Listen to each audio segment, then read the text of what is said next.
ದೇವರ ಅತಿ ಪರಿಶುದ್ಧವಾದ ನಾಮಕ್ಕೆ ಸ್ತೋತ್ರ ಉಂಟಾಗಲಿ. ಅವಕಾಶ ಕೊಟ್ಟಂತ ದೇವರಿಗೂ ದೇವರ ಸೇವಕರು ವಂದನೆ ಸಲ್ಲಿಸ್ತೀನಿ. ಎಲ್ಲ ಸಂತೋಷವಾಗಿದ್ದೀರಾ?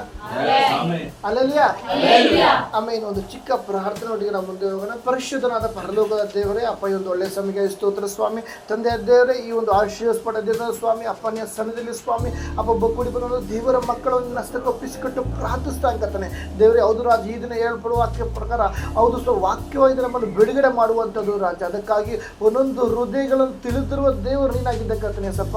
ನನ್ನನ್ನೇ ತಗ್ಗಿಸಿ ಸಮರ್ಪಿಸಿಕೊಟ್ಟು ಪ್ರಾರ್ಥಿಸ್ತಾ ಅಂತಾನೆ. ನನ್ನಲ್ಲಿ ನೀನು ವೃದ್ಧಿ ಆಗಬೇಕು ರಾಜ. ದೇವರ ನೀನು ಆಳ್ವಿಕೆ ಮಾಡಿ ಆದಿಂದ ಅಂತ್ಯದವರು ಒಂದೊಂದು ವಾಕ್ಯಗಳ ಪದಗಳ ಗುಣಾಂತ ತಿಳಿಪಡಿಸುವುದು ಸಮರ್ಪಿಸಿಟ್ಟು ಪ್ರಾರ್ಥಿಸ್ತಾನೆ. ಎಲ್ಲ ಸ್ತೋತ್ರ ನಮ್ಮನ್ನ ಮಹಿಮೆ ನಿಮ್ಮೊಬ್ಬರೇ ಸರಲ್ಲಿ ಯೇಸುವಿನ ಮೊದಲ ನಮ್ದು ಪ್ರಾರ್ಥಿಸುತ್ತದೆ ಆ ದೇವರೇ. ಆಮೇನ್. ಹಲ್ಲೆಲೂಯಾ. ಇವತ್ತೊಂದು ವಿಶೇಷವಾದ ಒಂದು ಆಲೋಚನೆ ನಾವು ಧ್ಯಾನಿಸೋಣ. ಮತ್ತಾಯನ ಸುವಾರ್ತೆ 6ನೇ ಅಧ್ಯಾಯ 22-23 ವಾಕ್ಯವನ್ನ. ಕಣ್ಣು ದೇಹಕ್ಕೆ ದೀಪವಾಗಿದೆ. ಕಣ್ಣು ದೇಹಕ್ಕೆ ದೀಪವಾಗಿದೆ. ಹೀಗಿರುವಲ್ಲಿ ನಿನ್ನ ಕಣ್ಣು ನೆಟ್ಟಗಿದ್ದರೆ ನಿನ್ನ ದೇಹವೆಲ್ಲ ಬೆಳಕಾಗಿರುವುದು. ಅದು ಓದ್ಬಿಡ್ಬೋದ? ನಿನ್ನ ಕಣ್ಣು ಕೆಟ್ಟದ್ದಾಗಿದ್ದರೆ ನಿನ್ನ ದೇಹವೆಲ್ಲ ಕತ್ತಲಾಗಿರುವುದು. ಹಾಗಾದರೆ ನಿನ್ನೊಳಗಿರುವ ಬೆಳಕೆ ಕತ್ತಲಾದರೆ ಆ ಕತ್ತಲು ಎಷ್ಟೆನ್ನಬೇಕು. ಆಮೇನ್. ಹಲ್ಲೆಲೂಯಾ. ಏನಪ್ಪಾ ಈ ಒಂದು ವಾಕ್ಯದಲ್ಲಿ ಅಂದ್ರೆ ಮೇನ್ ಸಾರಾಂಶ, ದೇವರ ಮಕ್ಕಳು ಅಥವಾ ಕ್ರೈಸ್ತರು, ದೇವರ ಮಕ್ಕಳು ಈ ಲೋಕವನ್ನು ಹೇಗೆ ನೋಡಬೇಕು, ಮೇನ್ ಕಾನ್ಸೆಪ್ಟ್. ಹಲ್ಲೆಲೂಯಾ. ಕಣ್ಣು ದೇಹಕ್ಕೆ ದೀಪವಾಗಿದೆ. ಎಷ್ಟು ಜನ ನಂಬ್ತೀರಾ? ಈ ಒಂದು ದೇಹಕ್ಕೆ ಕಣ್ಣು ದೀಪವಾಗಿದೆ. ಇದೇ ಒಂದು ವಾಕ್ಯ ಸಹ ಒಂದು ಅರ್ಥ ನೋಡಿದ್ರೆ 1 ಯೋಹಾನನ ಪತ್ರಿಕೆ 2ನೇ ಅಧ್ಯಾಯ 16ನೇ ವಾಕ್ಯ. ಒಂದು ನಿಮಿಷ, ನಾನು ಅವಾಗಲೇ ವಾಕ್ಯ ಹೇಳಿದೆ, ಕಣ್ಣು ದೇಹಕ್ಕೆ ದೀಪವಾಗಿದೆ. ನಿನ್ನ ಕಣ್ಣು ನೆಟ್ಟಗಿದ್ದರೆ ನಿನ್ನ ದೇಹ ಎಲ್ಲ ಬೆಳಕಾಗಿರುವುದು. ಅದೇ ನಿನ್ನ ಕಣ್ಣು ಕೆಟ್ಟಾಗಿದ್ರೆ ನಿನ್ನ ದೇಹ ಎಲ್ಲ ಕತ್ತಲಾಗಿರುವುದು. ಇವತ್ತು ನಾವು ಕತ್ತಲಲ್ಲಿದ್ರೆ ಬೆಳಕದಲ್ಲಿಲ್ವಾ, ಅದನ್ನು ನಾವು ಫಸ್ಟ್ ಪರಿಶೋಧನೆ ಮಾಡೋಣ. ಸೆಕೆಂಡು, ನಾನು ಹೇಳಿದ ಮಾತ್ರ ಇವತ್ತು ಕಾನ್ಸೆಪ್ಟ್, ದೇವರ ಮಕ್ಕಳು ಈ ಲೋಕವನ್ನು ಹೇಗೆ ನೋಡಬೇಕು. ಹಲ್ಲೆಲೂಯಾ. ದೇವರ ಮಕ್ಕಳು ಈ ಲೋಕವನ್ನು ಹೇಗೆ ನೋಡಬೇಕು, ಇದು ಮೇನ್ ಕಾನ್ಸೆಪ್ಟ್ ಆಗಿದೆ. ಈ ಕಣ್ಣು ದೇಹಕ್ಕೆ ದೀಪವಾಗಿದೆ. ಹಲ್ಲೆಲೂಯಾ. ಅದೇ ನಮ್ಮ ಕಣ್ಣು ನೆಟ್ಟಿಗಿರುವುದೇ ಆದರೆ ನಮ್ಮ ಜೀವಿತ ಅಥವಾ ನಮ್ಮ ದೇಹವೆಲ್ಲ ಬೆಳಕಾಗಿರುತ್ತೆ. ಅದೇ ಕೆಟ್ಟದಾಗಿದ್ರೆ ಕತ್ತಲೆ ಆಗಿರುತ್ತೆ. ಹಲ್ಲೆಲೂಯಾ. ಈಗ ಬನ್ನಿ ಇದು 1 ಯೋಹಾನ ಸುವಾರ್ತೆ 2ನೇ ಅಧ್ಯಾಯ 16ನೇ ವಾಕ್ಯ. ಲೋಕದಲ್ಲಿರುವ ಶರೀರದಾಸೆ, ಒಂದು ನಿಮಿಷ, ಶರೀರದಾಸೆ, ಕಣ್ಣಿನಾಸೆ. ಏನಕ್ಕೆ ಅಬ್ಸರ್ವ್ ಮಾಡಿದ್ರ? ಶರೀರ ಬೇರೆ ಕಣ್ಣು ಬೇರೆನಾ? ಶರೀರದ ಒಳಗಡೆ ಕಣ್ಣು ತಾನೇ ಇರೋದು. ಏನಕ್ಕೆ ಹೇಳಿದ್ದ ಅಬ್ಸರ್ವ್ ಮಾಡೋಕು? ಶರೀರದ ಆಸೆ ಸಪರೇಟ್ ಬಂತು, ಕಣ್ಣಿನ ಆಸೆ ಸಪರೇಟ್ ಬಂತು. ಅದಕ್ಕಿಂತ ಮುಂಚೆ ಮುನ್ನಸಲಿ ಓದ್ಬಾರ್ದ? ಅಲ್ಲಲ್ಲ, ಸಾಕು. ಲೋಕದಲ್ಲಿರುವ ಅಬ್ಸರ್ವ್ ಮಾಡಿ. ಈ ಲೋಕದಲ್ಲಿ ಏನಿದೆ? ಹಲ್ಲೆಲೂಯಾ. ಈ ಲೋಕದಲ್ಲಿ ಶರೀರದ ಆಸೆ, ಕಣ್ಣಿನ ಆಸೆ ತುಂಬಿಕೊಂಡಿದೆ. ಈ ಒಂದು ಹಲ್ಲೆಲೂಯಾ ಸ್ತೋತ್ರ. ಕಣ್ಣು ದೇಹಕ್ಕೆ ದೀಪವಾಗಿದೆ ಅನ್ನುವುದಾದ್ರೆ ನಮ್ಮನ್ನ ಪಾಪದಲ್ಲಿ ಬೀಳಿಸುವುದು ಈ ಲೋಕ ಆಗಿದೆ. ಹಲ್ಲೆಲೂಯಾ. ನಮ್ಮನ್ನ ಒಂದು ಆತ್ಮಿಕವಾಗಿ ಬೀಳಿಸುವುದು ಲೋಕವಾಗಿದೆ. ನಮ್ಮನ್ನ ಪ್ರಾರ್ಥನೆಯಿಂದ ಬೀಳಿಸುವುದು ಲೋಕವಾಗಿದೆ. ಅದಕ್ಕಾಗಿ ಬರೆಯಲ್ಪಟ್ಟಿದೆ ಲೋಕದಲ್ಲಿರುವ. ಹಲ್ಲೆಲೂಯಾ. ಲೋಕದಲ್ಲಿರುವ ಶರೀರದಾಸೆ, ಕಣ್ಣಿನ ಆಸೆ. ಏನಕ್ಕಪ್ಪ ಈ ಸಪ್ರೇಟ್ ಆಗಿ ಬಂತು ಕಣ್ಣಿನ ಆಸೆ ಅಂದ್ರೆ? ಈ ಒಂದು ಕಣ್ಣು, ಉದಾಹರಣೆಗೆ ಈ ಕಣ್ಣೇ ಪಾಪದಲ್ಲಿ ಬೀಳ್ಸೋಕೆ ಕಾರಣ. ಹಲ್ಲೆಲೂಯಾ. ನೋಡಿದ್ರೆ ಯಾರಾದ್ರೂ ಒಂದು ಕಾರ್ ತಗೊಂಡ್ರೆ, ವಾವ್ ಆ ಕಾರ್ ಸಕ್ಕತ್ತಾಗಿದೆ, ನಾವು ತಗೊಬೇಕಲ್ಲ. ಈ ಕಣ್ಣೇನ್ ಮಾಡ್ತಾರೆ? ಅಷ್ಟು ಆಕರ್ಷಣೆ ಮಾಡುತ್ತೆ. ಅದೇ ಒಂದು ಬಿರಿಯಾನಿ ಫುಲ್ಲು ಒಣಗೋಗಿ ಇನ್ನೇನು 2 ದಿನ 3 ದಿನ ವಾಸನೆ ಹೊಡೆದೇ ಇರ್ತದೆ, ಅದನ್ನ ನೋಡಿ ತಿನ್ಬೇಕು ಅನ್ಸುತ್ತಾ? ಕಣ್ಣು ಇಷ್ಟ ಆದ್ರೆ ಮಾತ್ರ ನಾವು ತಿಂತೀವಿ. ಹಲ್ಲೆಲೂಯಾ. ಹಲ್ಲೆಲೂಯಾ. ಯಾಕಂದ್ರೆ ಯೇಸು ಸ್ವಾಮಿ ಹೇಳಿದ್ರು ಮತ್ತಾಯ ಸುವಾರ್ತೆಯಲ್ಲಿ, ನೀನೊಂದು ಸ್ತ್ರೀಯನ್ನ ಒಂದು ಕೆಟ್ಟ ದೃಷ್ಟಿಯನ್ನು ನೋಡಿದ್ರೇನೆ ಅದು ಪಾಪ ಮಾಡಿದಂತಾಯ್ತು. ಅದಕ್ಕಾಗಿ ಶರೀರದಾಸೆ, ಕಣ್ಣಿನಾಸೆ ಸಪರೇಟ್ ಬಂತು. ಈ ಲೋಕದಲ್ಲಿ ಈ ಒಂದು ಕಣ್ಣಿನಾಸೆಯಿಂದ ಅನೇಕರು ಬಿದ್ದೋಗ್ತಾ ಇದ್ದಾರೆ. ಈ ಲೋಕ ನ್ಯೂಸ್ ಆನ್ ಮಾಡೋದು ಸಾಕು, ಆ ಗಂಡ ಹೆಂಡತಿ ಸಾಯಿಸಿದ್ರು, ಹೆಂಡತಿ ಅವ್ರು ಸಾಯಿಸಿದ್ರು, ಇವ್ರು ಸಾಯಿಸೋದು, ಸಾವು ಸಾಯಿಸೋದು ಮಾಡ್ರು. ಏನಕ್ಕಾಗಿ ಬಂತು? ಅವರ ಕಣ್ಣಿನ ಆಸೆಯಿಂದ ಅನೇಕರು ಲೋಕದಲ್ಲಿ ಬಿದ್ದೋಗ್ತಾ ಇದ್ದಾರೆ. ಅಲ್ಲೆಲಿಯಾ. ಅದಕ್ಕಾಗಿ ಈ ದಿನ ನಮ್ಮ ಕಣ್ಣು ನೆಟ್ಟಗಿದೆಯಾ? ನೆಟ್ಟಗಿರುವುದಾದ್ರೆ ನಮ್ಮ ದೇಹ ಬೆಳಕಾಗಿರುತ್ತೆ. ನಮ್ಮ ಕಣ್ಣು ಅಲ್ಲೆಲಿಯಾ ಕೆಟ್ಟದಾಗಿರುವುದೇ ಆದ್ರೆ ನಮ್ಮ ದೇಹವೆಲ್ಲ ಕತ್ತಲೆಯಾಗಿರುತ್ತೆ. ಅಲ್ಲೆಲಿಯಾ. ಮೇನು ಕಣ್ಣು ದೇಹಕ್ಕೆ ದೀಪವಾಗಿದೆ. ಅಲ್ಲೆಲಿಯಾ. ಇವತ್ತು ಏನಾಗಿದೆ, ಅನೇಕರು ಆತ್ಮಿಕವಾಗಿ ಬಂದು ಆರಾಧಿಸಿ ಪ್ರಾರ್ಥನೆ ಮಾಡ್ತಾರೆ, ಲೋಕದವರು ಮಾಡುವಂಥ ರೀತಿಯಲ್ಲಿ ಕೈ ಹಾಕ್ತಾರೆ, ಲೋಕದವರು ಕೈ ಹಾಕುವಂಥ ವಿಷಯದಲ್ಲಿ ಕೈ ಹಾಕ್ತಾರೆ. ಏನು ಇದ್ರಲ್ಲಿ ದೇವರು ಸ್ತುತಿಸುವಂಥ ಬಾಯಲ್ಲಿ ಕೆಟ್ಟ ಮಾತುಗಳು, ಕೆಟ್ಟ ಸಿಗರೇಟ್ ಇಕ್ಕೋದು, ಎಣ್ಣೆ ಹೊಡೆದು, ಪಾನ್ ಪರಕ್ ಹಾಕೋದು ಇವೆಲ್ಲ ಮಾಡುವಾಗಿರುತ್ತೆ. ದೇವರು ಆಟೋಮೆಟಿಕ್ ಬೀಳ್ಸಕ್ಕೆ ಚಾನ್ಸ್ ಸಿಗುತ್ತೆ. ದೇವರಿಂದ ಬೀಳ್ಸಕ್ಕೆ ಸೈತಾನಿಗೆ ಚಾನ್ಸ್ ಸಿಗುತ್ತೆ. ಅದಕ್ಕಾಗಿ ಇವತ್ತು ನಮ್ಮ ಕಣ್ಣು ನೆಟ್ಟಿಗಿದೆಯಾ ಅಥವಾ ಕತ್ತಲೆಯಾಗಿದೆಯಾ? ನಮ್ಮ ಕಣ್ಣು ಕೆಟ್ಟದಾಗಿ ದೃಷ್ಟಿ ನೋಡ್ತಾ ಇದೆಯಾ ಅಥವಾ ಒಳ್ಳೆ ದೃಷ್ಟಿ ನೋಡ್ತಿದ್ಯಾ? ನಮ್ಮನ್ನು ನಾವು ಪರಿಶೋಧನೆ ಮಾಡಿಕೊಳ್ಳೋಣ. ಅಲ್ಲಲ್ಯಾ. ಅದಕ್ಕಾಗಿ ನಿನ್ನ ಕಣ್ಣು ನೆಟ್ಟಗಿದ್ರೆ ನಿನ್ನ ದೇಹವೆಲ್ಲ ಬೆಳಕಾಗಿರುವುದು. ಇವತ್ತು ನಾವು ಒಬ್ಬೊಬ್ಬರು ನಮ್ಮನ್ನು ನಾವು ಪರಿಶೋಧನೆ ಮಾಡಿಕೊಳ್ಳೋಣ. ಈ ಒಂದು ಕಡೆಯ ದಿನದಲ್ಲಿ ನಮ್ಮ ಕಣ್ಣು ಕೆಟ್ಟದಾಗಿದೆಯಾ ಅಥವಾ ಅಲ್ಲಲ್ಲಿಯ ಸ್ತೋತ್ರ ಒಳ್ಳೆಯದಾಗಿದೆಯಾ? ನೆಟ್ಟಗಿರುವುದೇ ಆದ್ರೆ ನಮ್ಮ ಜೀವಿತ ಅಲ್ಲೆಲ್ಲ ಬೆಳಕಾಗಿರುತ್ತೆ. ಅಲ್ಲಲ್ಲಿ ಇವಾಗ ಹೋದೋಣ. ಆ ಲೋಕದಲ್ಲಿ ಇಲ್ಲಿ ಮೈನ್ ಪಾಯಿಂಟ್, ಈ ಲೋಕದಲ್ಲೇ ತುಂಬಿರೋದು ಶರೀರದ ಆಸೆ, ಕಣ್ಣಿನ ಆಸೆ, ಅಲ್ಲಲ್ಲಿಯ ಬದುಕು ಬಾಳಿನ ಡಂಬ. ಅಲ್ಲಲ್ಲಿಯ ಈ ಪಾಪ ಎಲ್ಲಿಂದ ಬಂತು ಅಂತ ನೋಡುವುದಾದ್ರೆ ಈ ಲೋಕದಲ್ಲಿರೋದೇ ಬರೋದು. ಈ ಲೋಕದಲ್ಲಿ ಯಾರ ಒಬ್ಬರು ಮನೆಗೆ ಏನಾರ ಫ್ರಿಜ್ ತಂದ್ರೆ ಸಾಕು, ಗಂಡನ ಮೇಲೆ ಆಗ್ಲೇ ರೀ ನಮಗೆ ಯಾಕೆ ಫ್ರಿಜ್, ಅವ್ರ ಮನೆ ಫ್ರಿಜ್ ತಂದ್ಬಿಟ್ರು. ಅಲ್ಲಿ ಉದಾಹರಣೆಗೆ ಹೇಳ್ತಾರೆ, ನಮ್ಮ ಸಭೆಯಲ್ಲಿ ಯಾರು ಆ ಥರ ಇಲ್ಲ ಹೇಳ್ತಾರೆ. ಉದಾಹರಣೆ ಸಹಜವಾಗಿ ಏನಾಗ್ತದೆ, ಯಾರ ಮನೆಗಾರ ಏನೋ ಒಂದು ವಸ್ತು ಅಥವಾ ಏನೋ ತಗೊಂಡ್ರೆ ಸಾಕು, ಕಣ್ಣು ಎಳೆದು ಆಕರ್ಷಣೆ ಮಾಡುತ್ತೆ. ಅಲ್ಲಲ್ಲಿಯ ನೋಡು, ಅವ್ರು ಆಗ್ಲೇ EMI ಮೇಲೆ ಸೈಟ್ ತಗೊಂಡಿದ್ದಾರೆ, ನೀನ್ ಯಾಕೆ ತಗೊಂಡಿಲ್ಲ? ಗಂಡನ ಕಷ್ಟ ಗಂಡನ್ ಗೊತ್ತು, ಹೆಂಡತಿ ಹೇಳ್ತಾ ನೋಡೋ ಅಂತ ಮಂಡಾಳದ ಮಾತು ಗಂಡ ಹೇಳ್ಕೊಂತಾನೆ.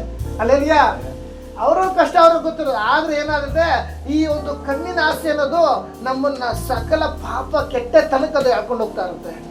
ಅದಕ್ಕಾಗಿ ಇವತ್ತು ನಾವು ನಮ್ಮನ್ನ ಪರಿಶೋಧನೆ ಮಾಡಿ, ನಮ್ಮ ಕಣ್ಣು ದೇಹಕ್ಕೆ ದೀಪವಾಗಿದೆ. ಅಲ್ಲಲ್ಲಿಯ ಇವತ್ತು ನಮ್ಮೊಬ್ಬೊಬ್ಬರ ಕಣ್ಣು ನೆಟ್ಟಗಿರುವುದೇ ಆದರೆ ದೇವರು ನಮ್ಮ ದೇಹವೆಲ್ಲ ಬೆಳಕಾಗುವ ರೀತಿಯಲ್ಲಿ ನಡೆಸ್ತಾರೆ.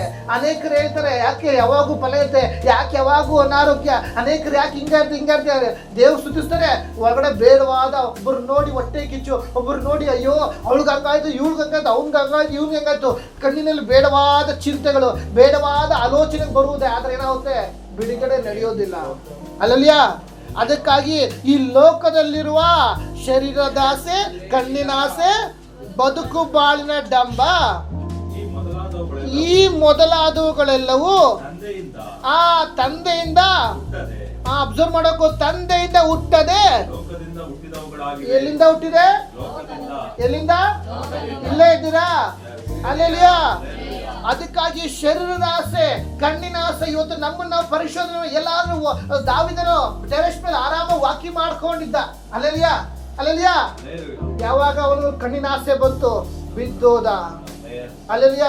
ಅದಕ್ಕಾಗಿ ಇವತ್ತು ಸೈತಾನಾದವನು ಒಬ್ಬ ಯಾರನ್ನು ಬೀಳಿಸಬಾರ್ದು, ಸಿಂಹದ ಪಾದದಲ್ಲಿ ಯಾರನ್ನು ನುಂಗಲಿ ಅಂತ ಇದನ್ನ ಕಾಯುವಾಗ ನಮ್ಮ ಕೈ ಲೋಕದಲ್ಲಿರೋದು ಬರೆದ್ರು. ಮೇನ್ ಸ್ಟಾರ್ಟಿಂಗ್ ಈ ಲೋಕದಲ್ಲಿರುವ, ಮನೆಯಲ್ಲಿರೋದಂತ ಬರ್ದಿಲ್ಲ. ಅಲ್ಲಲ್ಲಿಯ. ನಮ್ಮ ದೊಡ್ಡಪ್ಪ ಚಿಕ್ಕಪ್ಪ ಅಮ್ಮ ಅಪ್ಪ ಹೇಳಿದ್ರು, ಸಭೆಯಲ್ಲಿ ಹೇಳಿದ್ರು ಅಂತ ಬರ್ದಿಲ್ಲ. ಈ ಲೋಕದಲ್ಲಿರುವ ಅಲ್ಲಲ್ಲಿಯ ಶರೀರದ ಆಸೆ, ಕಣ್ಣಿನ ಆಸೆ, ಬದುಕು ಬಾಳಿನ ಡಂಬ ಇವೆಲ್ಲವೂ ಸಹ ನಮ್ಮನ್ನ ಪಾಪದಲ್ಲಿ ನಡೆಸುವಂತದ್ದಾಗಿದೆ. ಅಲ್ಲಲ್ಲಿಯ. ಅಲ್ಲಲ್ಲಿಯ. ಈ ಮೊದಲಾದವುಗಳು ತಂದೆಯಿಂದ ಹುಟ್ಟದೆ. ಇದ್ಯಾವುದು ದೇವರಿಂದ ಬಂದಂತ ಮಾತಲ್ಲ, ಈ ಲೋಕದಿಂದಲೇ ಹುಟ್ಟಿದಂತ ಆಗಿವೆ. ಎಷ್ಟು ಜನ ನಂಬ್ತೀರಾ? ಇವತ್ತು ನಾವು ಒಬ್ಬೊಬ್ಬರು ವೈಯಕ್ತಿಕವಾಗಿ ಪರಿಶೋಧನೆ ಮಾಡೋಣ. ಅದಕ್ಕಾಗಿ ಸತ್ಯವೇದಲ್ಲೂ ಕೆಲವೊಂದು ಉದಾಹರಣೆ ಬೇಗ ನೋಡೋಣ. ಆದಿಕಾಂಡ 3ನೇ ಅಧ್ಯಾಯ. ಆದಿಕಾಂಡ ನಿಮ್ಗೆಲ್ಲರೂ ಸಹ ತಿಳಿದಿರುತ್ತೆ, ಆದ್ರೂ ಸ್ವಲ್ಪ ಟಚ್ ಅಪ್ ಮಾಡ್ಕೊಂಡು ಹೋಗೋಣ. ಆದಿಕಾಂಡ 3ನೇ ಅಧ್ಯಾಯ 6ನೇ ವಾಕ್ಯ.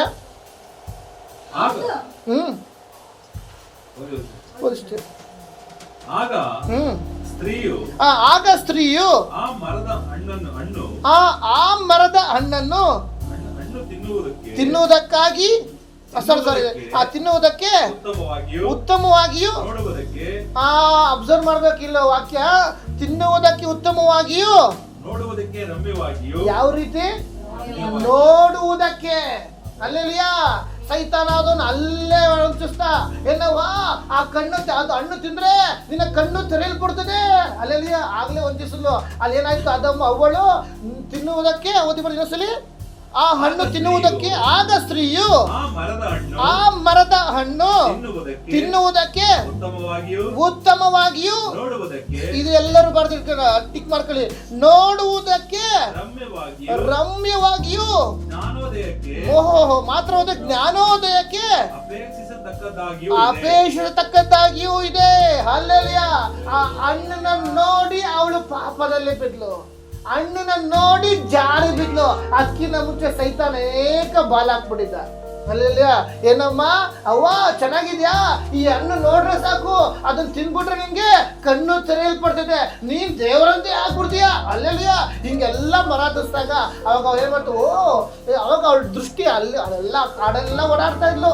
ಹಣ್ಣು ನೋಡಿದ್ಲು ಅಲ್ಲಿ ಗಮನ ಅಷ್ಟು ಹೋಗಿರ್ಲಿಲ್ಲ ಯಾವಾಗ ಸೈತಾನ ಆದವನು ಬೇಡವಾದ ಆಲೋಚನೆ ಕೊಟ್ಟನು ಅವಾಗ ಆ ಹಣ್ಣು ತಿನ್ನುವುದಕ್ಕೆಯೂ ಉತ್ತಮವಾಗಿದೆ ಮಾತ್ರವೇ ನೋಡುವುದಕ್ಕೆ ಎಷ್ಟು ರಮ್ಯವಾಗಿದೆ ಅಟ್ರಾಕ್ಷನ್ ಅವಳು ಕಣ್ಣು ಅದ್ರ ಮೇಲೆ ಹಂಗೆ ಹೋಗ್ಬಿಡ್ತು ಅಲ್ಲಿ ಗಂಟೆ ಹೋಗಿರ್ಲಿಲ್ಲ ಅಲ್ಲೆಲ್ಲಿಯ ಅದಕ್ಕಾಗಿ ಯಾವಾಗ ಅಲ್ಲಿ ನೋಡಿ ಅವಳು ತಪ್ಪು ಮಾಡಲು ಆ ಹಣ್ಣಿಂದ ಅವಳಿಗೂ ಸಹ ಇಬ್ರು ತಿಂದು ಪಾಪ ಮಾಡಿದ್ರು ಅಲ್ಲೆಲ್ಲಿಯ ನೋಡುವುದಕ್ಕೆ ರಮ್ಯವಾಗಿ ಇವತ್ತು ನಮ್ಮ ಕಣ್ಣು ದೇಹಕ್ಕೆ ದೀಪವಾಗಿದೆ ಅಲ್ಲೆಲಿಯ ನಿನ್ನ ಕಣ್ಣು ನೆಟ್ಟಗಿರುವುದೇ ಆದ್ರೆ ನಿನ್ನ ಶರೀರವೆಲ್ಲ ಬೆಳಕಾಗಿರುತ್ತೆ ಅವಳು ಒಂದು ಕಣ್ಣು ಅಲ್ಲಿ ನೋಡುವುದಕ್ಕೆ ರಮ್ಯವಾಗಿದೆ ನೋಡುವಾಗ ಅವಳಿಂದ ಇದುವರೆಗೂ ಸ್ತ್ರೀಯ ಸಂತತಿಗೊಂದು ಶಾಪ ಉಂಟಾಯ್ತು ನೀನು ಹೆರಿಗೆ ಆಗುವಾಗ ಆ ಒಂದು ಪ್ರಸವ ವೇದನೆಯಿಂದ ಎಂತ ಒಂದು ನೋವು ಅಲ್ಲಿ ದೇವರು ಕೊಟ್ಟಂತ ಶಾಪ ಇದುವರೆಗೂ ಸಹ ಬರ್ತಾ ಇದೆ ನೆಕ್ಸ್ಟ್ ಆದಾಮನ್ಗೆ ನೀನು ಸಾಯೋವರೆಗೂ ದುಡಿದು ತಿನ್ನಬೇಕು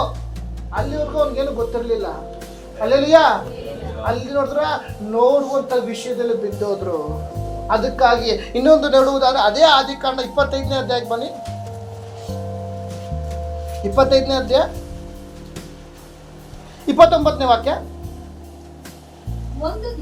ಒಂದು ದಿನ ಇದೆಲ್ಲ ನಿಮ್ಗೂ ಸಹ ಗೊತ್ತಿರುತ್ತೆ ಯಾಕೋಬನು ಏಸಾವನು ಓಕೆ ಸಾಕು ಒಂದು ನಿಮಿಷ ಯಾಕೋಬನು ಏಸಾವನು ಯಾಕಂದ್ರೆ ಸಮಯ ಕಮ್ಮಿ ಇದೆ ಬೇಗ ಮುಗಿಸ್ಕೋಬೇಕಾಗುತ್ತೆ ಯಾಕೋಬನು ಏಸಾವನು ನಿಮ್ಗೆಲ್ಲ ಗೊತ್ತಿರುತ್ತೆ ಏಸಾವನು ಆರಾಮಾಗಿ ಎಲ್ಲ ಯುದ್ಧ ಬೇಟೆ ಮಾಡ್ಕೊಂಡು ಬರುವಾಗ ಸುಸ್ತಾಗಿರ್ತಾನೆ ಅಲ್ಲೊಂದು ಒಳ್ಳೆ ಪಾಯಸ ಕೆಂಪುಗ ಒಳ್ಳೆ ಊಟ ರೆಡಿಯಾಗಿದೆ ಅದನ್ನ ನೋಡಿ ಚಚ್ಚಲತನವನ್ನು ಬಿಟ್ಕೊಟ್ರು ಅಂತ ವಿಷಯ ಅಲ್ಲೆಲ್ಲಿಯ ಅಲ್ಲಿ ಬರುವಾಗ ಆ 30ನೇ ವಾಕ್ಯ ಓದಿ ಸಿಸ್ಟರ್ ನಾನು ಬಹು ದಣಿದು ಬಂದಿದ್ದೇನೆ ಆ ಕೆಂಪಾದ ರುಚಿ ಪದಾರ್ಥವನ್ನು ಈಗಲೇ ತಿನ್ನುವುದಕ್ಕೆ ಕೊಡಪ್ಪ ಎಂದು ಹೇಳಿದನು ಏಸಾವನು ಕೇಳ್ತಾ ಇದ್ದಾನೆ ಅಲ್ಲಿ ಏನ್ ಮಾಡ್ತಾನೆ ಯಾಕೋಬನ ಒಂದು ಪಾಯಿಂಟ್ ಆಗ್ತಾನೆ ಆ 30ನೇ ವಾಕ್ಯ ಓದಿ ನೀನು ಮೊದಲು ಚೊಚ್ಚಲ ತನ್ನದ ಅಕ್ಕನ್ನು ನನಗೆ ಮಾರಿ ಬಿಡು ಒಂದು ನಿಮಿಷ ಅಷ್ಟೇ ಅಲ್ಲಿ ಏನಾಯ್ತು ಅದಕ್ಕಿಂತ ಮುಂಚೆ ಬರುವಾಗ ಅವನ ಕೆಲಸ ಪಾಪನೆ ಯುದ್ಧ ಬೇಟೆ ಆಡ್ಕೊಂಡು ಅರಣ್ಯದಿಂದ ಬರುವಾಗ ಫುಲ್ ಸುಸ್ತಾಗಿರ್ತಾನೆ ಏಸಾವ ಅಲ್ಲಿ ಕಣ್ಣು ನೋಡ್ತಾ ಇದ್ದಾಗ ಎಲ್ಲಿದ್ದ ಕಣ್ಣು ಸರ್ಕದ ಕಣ್ಣು ಹೋಗುವಾಗ ಅವ್ನಿಗೆ ಅಟ್ರಾಕ್ಷನ್ ಅಲ್ಲೆಲ್ಲಿಯ ಅಬ್ಸರ್ವ್ ಮಾಡಿ ಕಣ್ಣು ದೇಹಕ್ಕೆ ದೀಪವಾಗಿದೆ ನಮ್ಮ ಕಣ್ಣು ಕೆಟ್ಟದಾಗಿದ್ರೆ ಶರೀರವು ಕತ್ತಲೆ ಆಗಿರುತ್ತದೆ ಅಲ್ಲಿ ಏಸಾವನು ಒಂದೇ ಒಂದು ದೃಷ್ಟಿಸಿ ತನ್ನ ಚೊಚ್ಚಲತನವನ್ನಲ್ಲಿ ಮಾರಿಬಿಟ್ಟ ಏನಕ್ಕೆ ನೋಡಿ ಆಹಾರವನ್ನ ಅದು ಬೇಕು ತಿನ್ಬೇಕು ಅಂತ ಹೇಳುವಾಗ ಆ ಚೊಚ್ಚಲತನವನ್ನೇ ಬಿಟ್ಟುಬಿಟ್ಟ ಅಲ್ಲಲಿಯಾ ಆಗ ಚೊಚ್ಚಲತನವನ್ನು ಬಿಡುವುದಾದ್ರೆ ಅಲ್ಲಿ ನೋಡುವುದಾದ್ರೆ ಈ 33-34 ವಾಕ್ಯಗಂಟ ನೋಡುವುದಾದ್ರೆ ಮೊದಲು ಪ್ರಮಾಣ ಮಾಡುವಂತೆ 33ನೇ ವಾಕ್ಯ ಓದಿಷ್ಟು ಯಾಕೋಬನು ಮೊದಲು ಪ್ರಮಾಣ ಮಾಡುವಂದಾಗ ಏಸಾವನು ಹಿಂದೆ ಮುಂದೆ ಏನು ಯೋಚನೆ ಮಾಡಿಲ್ಲ ಆ ಕಣ್ಣಿನ ಮಾಡುವಂತ ಅಟ್ರಾಕ್ಷನ್ಗೆ ಬಿದ್ದೋಗ್ಬಿಟ್ಟ ಅಲ್ಲಲಿಯಾ ಏಸಾವನು ಪ್ರಮಾಣ ಮಾಡಿ ಅವನಿಗೆ ತನ್ನ ಚೊಚ್ಚಲತನದ ಹಕ್ಕನ್ನು ಕೊಟ್ಟು ಬಿಟ್ಟನು ಅಲೆಲಿಯಾ ಇವತ್ತು ಏನಾಗಿದೆ ಇವತ್ತು ಲೋಕದಲ್ಲಿ ನೋಡುವುದಾದ್ರೆ ಅನೇಕರು ಇದೇ ರೀತಿ ತನ್ನ ಕಣ್ಣು ಕೆಟ್ಟದಾಗಿದ್ದೆ ಒಂದು ಅನೇಕರು ಪಾಪ ಕತ್ತಲೆಯಲ್ಲಿದ್ದಾರೆ ಸಭೆಗೆ ಬರ್ತಾರೆ ಆರಾಧನೆ ಮಾಡ್ತಾರೆ ಎಲ್ಲ ಉಪವಾಸ ಪ್ರಾರ್ಥನೆ ಪ್ರತಿಯೊಂದು ಮಾಡ್ತಾರೆ ಆದ್ರೆ ಅನೇಕರ ಕಣ್ಣು ಕೆಟ್ಟದಾಗಿ ಇದೆ ಇವತ್ತು ಅದರಿಂದ ವೈಯಕ್ತಿಕವಾಗಿ ನಾವು ನಮ್ಮನ್ನು ನೋಡೋಣ ಆ ಕಡೆ ಈ ಕಡೆ ನೋಡ್ಕೊಂಡ್ರೆ ಅದು ಪ್ರಯೋಜನ ಇಲ್ಲ ಅದಕ್ಕಾಗಿ ಏಸಾವನು ಒಂದು ಆಹಾರದ ಆಸೆಗೋಸ್ಕರ ಬಿದ್ದು ತನ್ನ ಚೊಚ್ಚಲ ತಲವನ್ನು ಮಾಡ್ಕೊಂಡ ನೆಕ್ಸ್ಟ್ ಅದೇ ಇನ್ನೊಂದು ಉದಾಹರಣೆ ನೋಡಿದ್ರೆ 2 ಅರಸರು ಪುಸ್ತಕ 5ನೇ ಅಧ್ಯಾಯ 9-10. ಒಂದು ನಿಮಿಷ ಓದಿ, ನಾನೇ ಹೇಳ್ಬಿಡ್ತೀನಿ ಸಂದರ್ಭನ. ಒಂದು ನಿಮಿಷ. ಇಲ್ಲಿ ಇಲ್ಲಿ ಬರುವಾಗ ನಾಮಾನು ಕುಷ್ಠರೋಗಿ ಆಗಿರ್ತಾನೆ. ಅಲ್ಲೆಲ್ಲ ಕುಷ್ಠರೋಗಿಯಾಗಿ ಯಾರು ಹೇಳ್ತಾನೆ, ಅಲ್ಲಿ ಪ್ರವಾದಿಯಾದ ಎಲೀಷ ಹತ್ರ ಹೋಗು ಅಂತ. ಅಲ್ಲಿರುವಂಥ ಅವ್ರ ಮನೇಲಿ ಒಂದು ಹುಡುಗಿ ಕೆಲಸ ಮಾಡ್ತಾರೆ, ಹೇಳುವಾಗ ಅಲ್ಲಿ ಹೋಗ್ತಾನೆ. ಅದು ಓದಿಷ್ಟು ಬೇಕು ಅಲ್ಲಿ 9. ನಾಮಾನನು ರಥಾಶ್ವಗಳೊಡನೆ ಓಕೆ ಬಾಗಿಲಿನ ಮುಂದೆ ನಿಂತನು. ನಾಮನು ರಥಾಶ್ವಗಳ ಮುಂದೆ ಹೋಗಿ ಅವ್ರ ಮನೆ ಬಾಗಿಲಿಗೆ ನಿಂತ್ಕೊಳ್ತಾ ಇದ್ದಂಗೆ ಎಲೀಷನ ಒಂದು ಮಾತು ಹೇಳ್ತಾನೆ. ಎಲೀಷನು ಅವನಿಗೆ ಹೋಗಿ ಯೋರ್ದಾನ್ ಹೊಳೆಯಲ್ಲಿ 7 ಸಾರಿ ಸ್ನಾನ ಮಾಡು, ಆಗ ನಿನ್ನ ದೇಹವು ಮುಂಚಿನಂತಾಗುವುದು. ಇವೆಲ್ಲವೂ ಸಹ ನಿಮ್ಗೆಲ್ಲ ಸಹಜವಾಗಿ ತಿಳಿದಿರುವಂತ ಒಂದು ಸಂದರ್ಭ. ಅಲ್ಲಲ್ಲಿಯ ಅಲ್ಲಿ ಬಂದೊಬ್ಬ ರಾಜ ಕೇಳುವಾಗ ಏನಾಗುತ್ತೆ ಹೇಳಿ, ಏನಪ್ಪ ಬಾಗ್ಲಿಗೆ ಬಂದಿದ್ದೀನಿ, ಒಂದು ಇನ್ವೈಟ್ ಮಾಡಿಲ್ಲ, ಹೋಗಿ ಫಸ್ಟ್ ಸ್ನಾನ ಮಾಡು ಯೋರ್ದಾನ್ ಹೊಳೆಯಲ್ಲಿ ಅಂತ ಹೇಳುವಾಗ ಕೋಪ ಮಾಡ್ಕೊಂಡು ಹೊರಟೋದ. ಅಲ್ಲಲ್ಲಿಯ ಕೋಪ ಮಾಡ್ಕೊಂಡು ಹೊರಟೋಗ ಆಯ್ತು. ಒಬ್ಬ ಅಷ್ಟೇ ದಣಿ ದಣಿಯೇ ಆಯ್ತು. ಅವನೊಬ್ಬ ಪ್ರವಾದಿ ಮಾತು ಹೇಳಿದ್ರು ಕೇಳ್ತಿದ್ದಲ್ವಾ, ಆಯ್ತು ಒಂದ್ಸಲ ಕೇಳು ಹಂಗೆ ಅಂದಾಗ ಆಯ್ತು ಅಂದ್ಬಿಟ್ಟು ಅವ್ನ ಮಾತು ಕೇಳ್ಕೊಂಡು ಮತ್ತೆ ಹೋಗ್ತಾನೆ. 14, 15, 16 ಬೇಗ ಒಂದಿಷ್ಟು. 14ನೇ ಅಧ್ಯಾಯ ಒಂದು ವಾಕ್ಯ. Okay okay. ಕೂಡಲೇ ದೇವರ ಮನುಷ್ಯನ ಮಾತಿನ ಅನುಸಾರವಾಗಿ ಅವನ ದೇಹವು ಕೂಸಿನ ದೇಹದಂತೆ ಶುದ್ಧವಾಯಿತು. ಅಲ್ಲೆಲ್ಲಿಯ ಈಗ ಒಂದಿಷ್ಟು 15, 16 ಓದಿ. ಅನಂತರ ಅವನು ತನ್ನ ಪರಿವಾರದೊಡನೆ ಹಿಂದಿರುಗಿ ದೇವರ ಮನುಷ್ಯ ಹತ್ರ ಹೋಗಿ ಅವನ ಮುಂದೆ ನಿಂತು ಇಸ್ರಾಯೇಲ್ ದೇಶದಲ್ಲಿರುವ ದೇವರ ಹೊರತಾಗಿ ಲೋಕದಲ್ಲಿ ಬೇರೆ ದೇವರು ಇರುವುದೇ ಇಲ್ಲವೆಂದು ಈಗ ನನಗೆ ಗೊತ್ತಾಯಿತು. ಅಲ್ಲೊಂದು ಕಾಣಿಕೆ ಕೊಡಕ್ ಬರ್ತಾನೆ. ನೀನು ದಯವಿಟ್ಟು ಈ ಕಾಣಿಕೆಯನ್ನು ಅಂಗೀಕರಿಸಬೇಕು ಎಂದು ಹೇಳಿದನು. ಅಲ್ಲೆಲ್ಲಿಯ ಅದಕ್ಕೆ ಎಲೀಷನ್ ಏನು ಆನ್ಸರ್ ಕೊಟ್ಟನು ಓದಿ. ಅದಕ್ಕೆ ಎಲೀಷನು, ನಾನು ಸನ್ನಿಧಿ ಸೇವೆ ಮಾಡುತ್ತಿರುವ ಯೆಹೋವನಾಣೆ, ನಿನ್ನಿಂದ ಏನು ತೆಗೆದುಕೊಳ್ಳುವುದಿಲ್ಲ ಅಂದನು. ನಾಮನನ್ನು ಎಷ್ಟು ಒತ್ತಾಯ ಪಡಿಸಿದ್ರು ಅವನು ತೆಗೆದುಕೊಳ್ಳಲೇ ಇಲ್ಲ. ಅವನಲ್ಲಿ ಎಷ್ಟು ಬಲವಂತ ಮಾಡ್ದ, ನಿನ್ನಿಂದ ನನಗೆ ಆರೋಗ್ಯ ಉಂಟಾಗಿದೆ, ನಿನ್ನಿಂದ ನನಗೆ ಸೌಖ್ಯ ಆಗಿದೆ, ತಗೋ ಅಂತ. ಆಗ ಅವನು, ನಾನು ದೇವರ ಸೇವೆ ಮಾಡುವ ದೇವರ ಆಣೆ ನಾನು ತೆಗೆದುಕೊಳ್ಳೋದಿಲ್ಲ. ಒಂದೇ ಒಂದು ಮಾತಿನಲ್ಲಿ ಅವನು ನಿಂತ. ಅಲ್ಲಲ್ಲಿಯ ಆವಾಗ ಅವನೊಬ್ಬ ಎಲೀಷನೊಬ್ಬ ಸೇವಕ ಇರ್ತಾನೆ, ಗೆಹಜಿ ಅಂತ. ಅಲ್ಲಲ್ಲಿಯ ನೆಕ್ಸ್ಟ್ ಅದೇ ಅಧ್ಯಾಯದಲ್ಲಿ 25ನೇ ವಾಕ್ಯ ಬನ್ನಿ. 20ನೇ ವಾಕ್ಯ. ಓಕೆ. ಹೋದ ನಂತರ ದೇವರ ಮನುಷ್ಯನಾದ ಎಲೀಷನ ಸೇವಕ ಗೆಹಜಿಯು ಮನಸ್ಸಿನಲ್ಲಿ ನನ್ನ ಯಜಮಾನನು ಆ ಅರಾಮ್ಯನಾದ ನಾಮಾನನಿಂದ ಏನೂ ತೆಗೆದುಕೊಳ್ಳದೆ ಹಾಗೆ ಕಳಿಸಿಬಿಟ್ಟನಲ್ಲ. ಹೊಟ್ಟೆ ಒಳಗಡೆ ಹುರ್ಕಂತವನೆ, ಅಯ್ಯಯ್ಯೋ ಹೊರಟೆ ಬಿಟ್ನಲ್ಲಪ್ಪ. ಅಲ್ಲಲ್ಲಿಯ ಅವನು ಯಾರವನು? ಎಲೀಷನ ಸೇವಕ ಗೆಹಜಿ. ಅವನೊಬ್ಬ ಅಸ್ಟೆಂಟು. ಅಯ್ಯೋ ನಮ್ಮ ಸೇವಕ ನಮ್ಮ ಪಾಸ್ಟ್ ಹಂಗೆ ಕಳಿಸ್ಬಿಟ್ರಲ್ಲಪ್ಪ, ಕೊಟ್ಟಿದ್ರೆ ಭಿಕ್ಷಾಕ್ ಆಗ್ಬೋದಿತ್ತು. ಅಲ್ಲಲ್ಲಿಯ ಪಾಸ್ಟ್ ಗೊತ್ತಿಲ್ದಾಗ ಅವ್ನು ಡೀಲಿಂಗ್ ಮಾಡಕ್ ಹೋಯ್ತಾನಲ್ಲಿ. ಬಾಯಿಲಿ ಏನು ಹಂಗೆ ಹೋಗ್ತಿದ್ಯಾ? ನಮ್ಮ ಪಾಸ್ಟ್ ಹೇಳಿದಾರೆ ಇನ್ನೊಬ್ರಿಗೆ ಏನೋ ಸಹಾಯ ಮಾಡಬೇಕು ಅಂತ, ಸ್ವಲ್ಪ ಎಲ್ಲ ಈ ಕಡೆ ಕೊಟ್ಬಿಟ್ಟು ಹೋಗು ಅಂತೇಳಿ ಅವನ ಡೀಲಿಂಗ್ ಮಾಡ್ಕೊತಾನೆ. ಅಲ್ಲಲ್ಲಿಯ ಅದೇ 25ನೇ ವಾಕ್ಯ ಓದೋಣ. ಅವರು 22ನೇ ವಾಕ್ಯ ಓದೋ. ಸಾರಿ, ಅವನು ಗೊತ್ತಾಗ ಏನ್ ಕ್ಷೇಮವೇ, ಆರೋಗ್ಯವೇ, ಚೆನ್ನಾಗಿದ್ದೀರಾ ಫಸ್ಟ್ ವಿಚಾರಿಸ್ತಾ ಇದ್ದಾರೆ. ಏನಪ್ಪ ಅವನ ಅಷ್ಟೇನು ಬಂದ್ಬಿಟ್ಟವ್ರೆ, ಅವ್ರು ಖುಷಿ. ನಾವು ಕ್ಷೇಮವೇ, ಸಂತೋಷವೇ. ಎಫ್ರಾಯಿಮ್ ಪರ್ವತದಿಂದ ಪ್ರವಾದಿ ಮಂಡಲದವರಾದ 2 ಯೌವನಸ್ಥರು ಬಂದಿದ್ದಾರೆ. ಆದ್ದರಿಂದ ಅವರಿಗೋಸ್ಕರ ಈ ಡೈಲಾಗ್ ಆಗ್ತಾವಲ್ಲ, ಹೊಸ ಡೈಲಾಗು. ಬೇಗನೆ ಬಂದು ತಲಾಂತು ಬೆಳ್ಳಿ, ಓಕೆ, 2 ದುಷ್ಟ ಬಟ್ಟೆಯನ್ನು ಓಕೆ, ನನ್ನನ್ನು ಅಲ್ಲಿ ಯಾರು ಯಜಮಾನ ಕಳ್ಸಿದ್ರ? ಅವನೇನ್ ಮಾಡ್ದ? Pre plan. ಅಲ್ಲೆಲ್ಲಿಯ ಎಲ್ಲ ಮಾಡಿ ಮನೆಗೆ ಬಚ್ಚಿಕ್ಕೆ. ಈಗ 25ನೇ ವಾಕ್ಯಕ್ಕೆ ಬರೋಣ. 25ನೇ ವಾಕ್ಯ ಓದಿ. ಅವರು ಹೋದ ನಂತರ ಇವನು ತನ್ನ ಯಜಮಾನನ ಬಳಿಗೆ ಬಂದನು.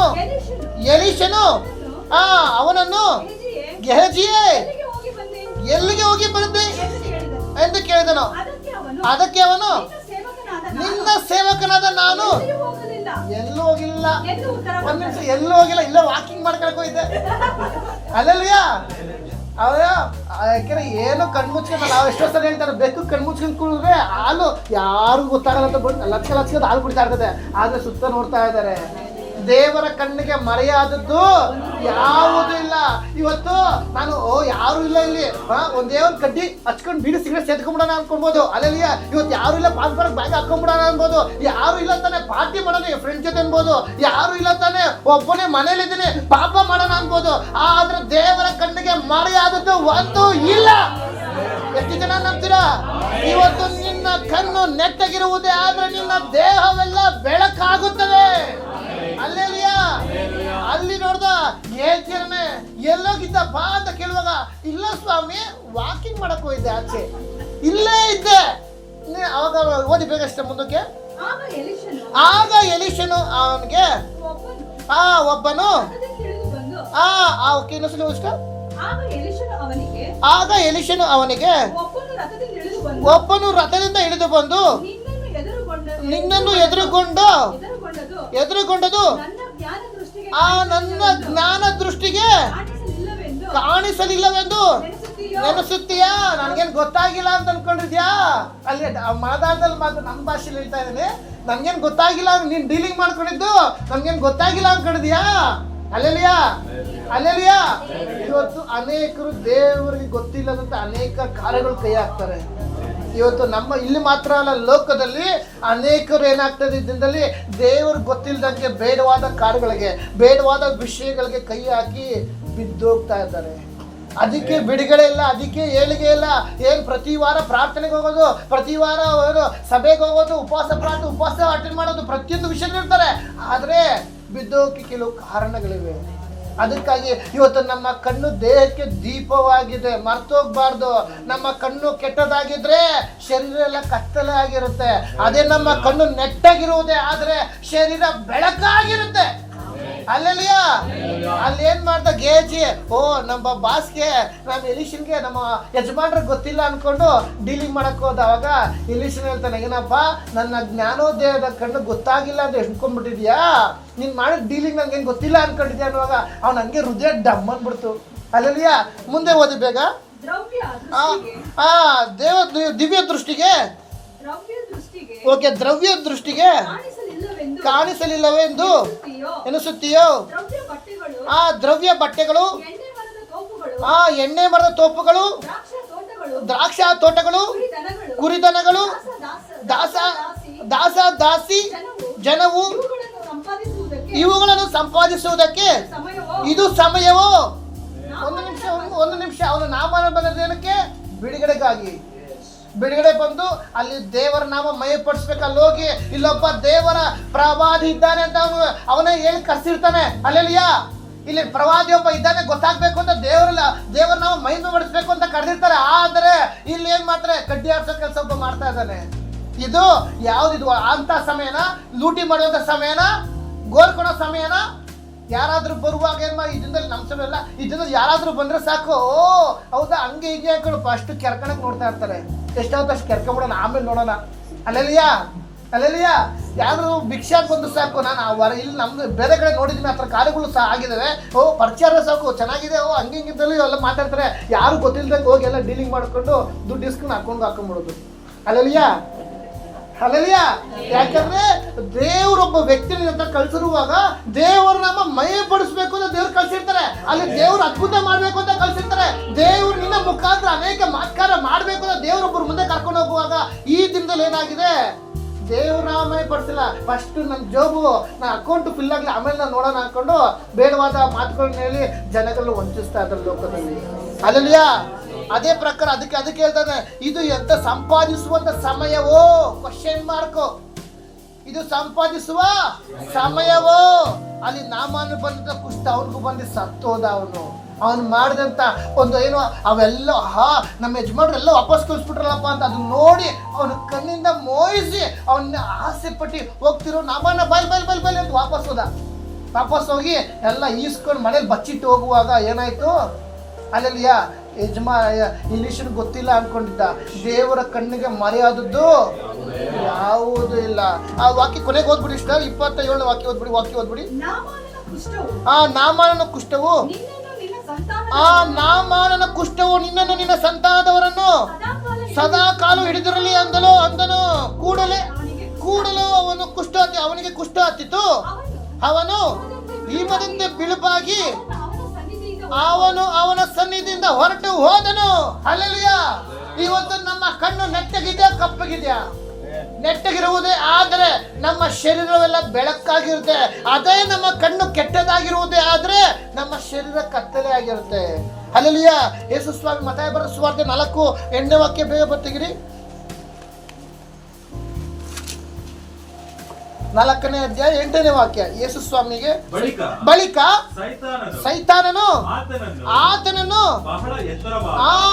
ಯೇಸು ಸ್ವಾಮಿನೂ ಸಹ ಬಿಟ್ಟಿಲ್ಲ. ಸೈತಾನ್ ಪ್ರೀ ಪ್ಲಾನು. ಬಳಿಕ ಸೈತಾನು ಆತನು ಬಹಳ ಎತ್ತರವಾದ ಬೆಟ್ಟಕ್ಕೆ ಕರಕೊಂಡು ಹೋಗಿ ಪ್ರಪಂಚದ ಎಲ್ಲ ರಾಜ್ಯಗಳು ಅವುಗಳ ವೈಭವಗಳನ್ನು ಆತನಿಗೆ ತೋರಿಸಿ, ನೀನು ನನಗೆ ಸಾಷ್ಟಾಂಗ ನಮಸ್ಕಾರ ಮಾಡಿದರೆ ಇವುಗಳನ್ನೆಲ್ಲ ನಿನಗೆ ಕೊಡುವೆನು ಅಂದನು. ಹಲ್ಲೆಲೂಯ.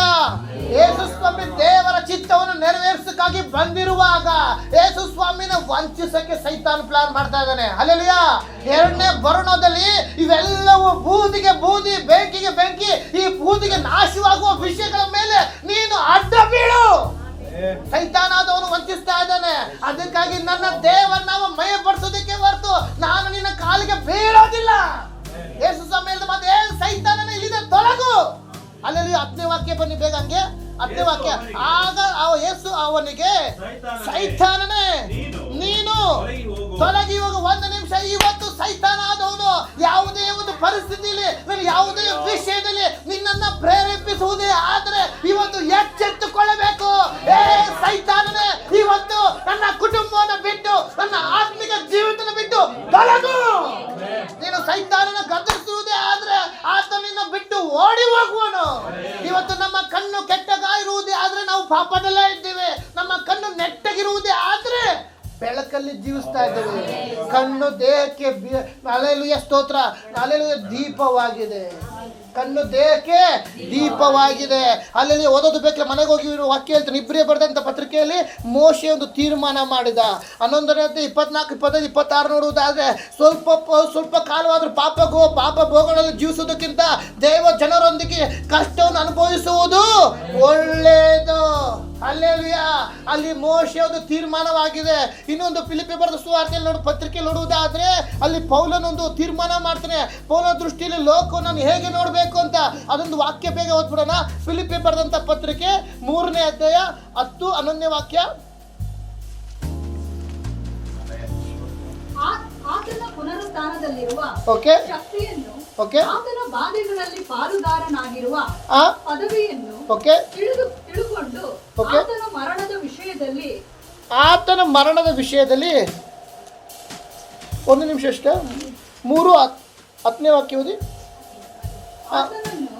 ಆತನನ್ನು ಆತನ ಪುನರುತ್ಥಾನದಲ್ಲಿರುವ ಶಕ್ತಿಯನ್ನು, ಆತನ ಬಾಧೆಗಳಲ್ಲಿ ಪಾಲುಗಾರನಾಗಿರುವ ಪದವಿಯನ್ನು ತಿಳಿದುಕೊಂಡು ಆತನ ಮರಣದ ವಿಷಯದಲ್ಲಿ ಆತನಿಗೆ ಸ್ವರೂಪನಾಗಬೇಕೆಂದು ಎಂಬುದೇ ನನ್ನ ಕುತೂಹಲ ಆಗಿದೆ. ಹಲ್ಲೆಲೂಯ. ಈ ಲೋಕದಲ್ಲಿ ಪ್ರತಿಯೊಂದು ವಿಷಯ ವೇಸ್ಟ್ ಅವನು ತಿಳ್ಕೊಂಡಿರಂತ ವಿಷಯ. ಹಲ್ಲೆಲೂಯ. ಅದಕ್ಕಾಗಿ ಈ ಲೋಕದಲ್ಲಿ ನೋಡುವಾಗ ದೇವರ ಮುಂದೆ ಹೋಲಿಸಿ ನೋಡುವುದೇ ಆದ್ರೆ ಎಲ್ಲವೂ ವೇಸ್ಟ್ ಆಗಿದೆ. ಹಲ್ಲೆಲೂಯ. ಅದಕ್ಕಾಗಿ ಈ ಒಂದು ದಿನದಲ್ಲಿ ನಾವು ನೋಡುವುದೇ ಆದ್ರೆ ನಮ್ಮ ಕಣ್ಣು ಹೇಗೆ ರೀತಿ ಇದೆ, ನಮ್ಮ ಕಣ್ಣು ಈ ಲೋಕದಲ್ಲಿ ಪಾಪದಲ್ಲಿ ಕೆಟ್ಟದಲ್ಲಿದೆಯಾ ಅಥವಾ ಒಳ್ಳೆ ರೀತಿಯಾಗಿದೆಯಾ? ಹಲ್ಲೆಲೂಯ. ನಮ್ಮ ಕಣ್ಣು ನೆಟ್ಟಗಿದ್ರೆ ಅದು ಬೆಳಕಾಗಿರುತ್ತೆ ನಮ್ಮ ಶರೀರಕ್ಕೆ. ಅದೇ ನಮ್ಮ ಕಣ್ಣು ಕೆಟ್ಟದಾಗಿರುವುದೇ ಆದ್ರೆ ಕತ್ತಲೆಯಲ್ಲೇ ನಾವು ಇರ್ತೀವಿ. ಈಗ ಬನ್ನಿ ಮತ್ತಾಯ ಸುವಾರ್ತೆ 6ನೇ ಅಧ್ಯಾಯ 23ನೇ ವಾಕ್ಯ. ಕೊನೆಯದಾಗಿ ಒಂದೇ ಒಂದು ವಾಕ್ಯ ಮುಗಿಸ್ತೀನಿ. 23ನೇ ವಾಕ್ಯ 6ನೇ ಅಧ್ಯಾಯ. ಬೇಡ ಅದಲ್ಲ, ಮತ್ತಾಯ ಸುವಾರ್ತೆ 6ನೇ ಅಧ್ಯಾಯ. ನಿನ್ನ ಕಣ್ಣು ಕೆಟ್ಟದಾಗಿದ್ದರೆ ನಿನ್ನ ದೇಹವೆಲ್ಲ ಕತ್ತಲಾಗಿರುವುದು. ಹಾಗಾದರೆ ಒಂದು ನಿಮಿಷ, ಈ ನೆಕ್ಸ್ಟ್ ಪಾಯಿಂಟ್. ಹಾಗಾದರೆ ನಿನ್ನೊಳಗಿರುವ ಒಂದು ನಿಮಿಷ, ನಿನ್ನೊಳಗಿರುವ ಬೆಳಕೆ. ಈ ಬೆಳಕು ಏನ್ ಸೂಚಿಸ್ತದೆ? ವಾಕ್ಯವನ್ನು ಸೂಚಿಸ್ತದೆ. ಅಲ್ಲಿ ಈಗ ಬನ್ನಿ, 2 ಪೇತ್ರನ ಪತ್ರಿಕೆ 1ನೇ ಅಧ್ಯಾಯ 19ನೇ ವಾಕ್ಯ.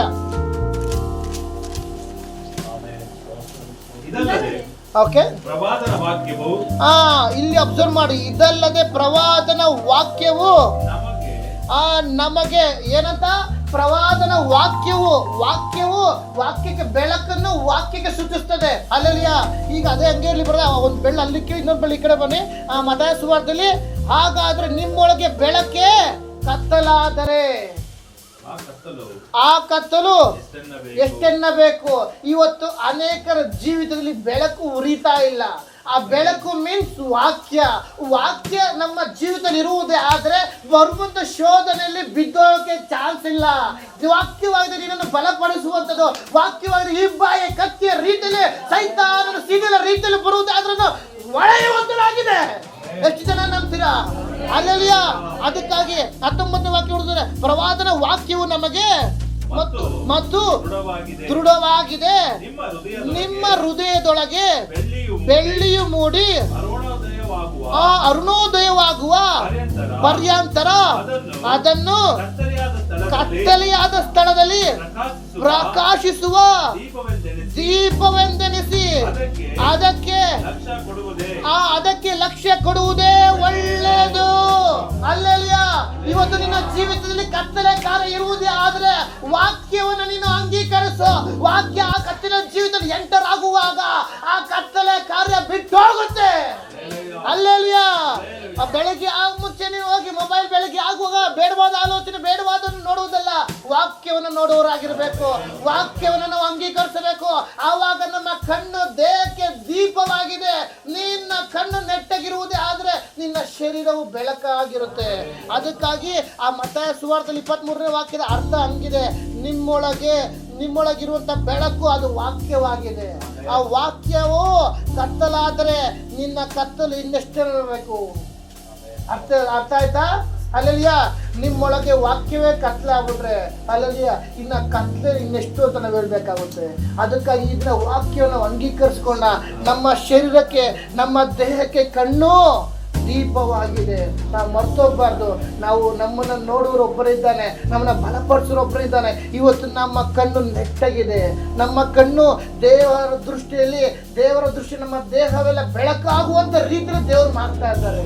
ಅಲ್ಲೆಲ್ಲಿಯ ಹೌದು. ಈ ಒಂದು ವಾಕ್ಯದ ಮುಖದ ದೇವರು ನಿಮ್ಮೆಲ್ಲರನ್ನು ಆಶೀರ್ವದಿಸಲಿ. ಅವಕಾಶ ಕೊಡುವ ದೇವರಿಗೂ ದೇವ ಸೇವಕರು ವಂದನೆ ಸಲ್ಲಿಸಿ. ಆಮೇಲೆ